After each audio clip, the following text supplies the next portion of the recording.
حكمة اليوم: الناس لا تبان في الفرح ولا في الحزن. الناس بتبان لما تتعارض مصالحهم مع مصلحتك. كان لازم تتوجع علشان تقدر تكمل مسيرة حياتك، وتعرف ان الحياة ما ينفعش تتعاش بقلب الطفل اللي جواك. خففوا من المجاملات قليلا، اتركوا الناس السيئة تدرك بأنها سيئة، لا داعي للنفاق. أشكركم على حسن استماعكم، ولكم مني وافر الاحترام. وأهلا ومرحبا بكل المشتركين الجدد في قناة الملك سوسن النجار.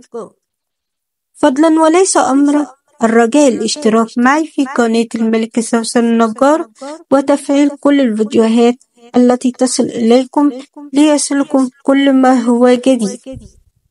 شكرا لكم على حسن المتابعة، وطابت أوقاتكم بكل خير. وقبل أن ننسى، برجاء تفعيل زر الجرس والإعجاب بقناتي قناة الملك سوسن النجار، وذلك ليصلكم كل ما هو جديد. كانت معكم الشاعرة والأديبة سوسن النجار.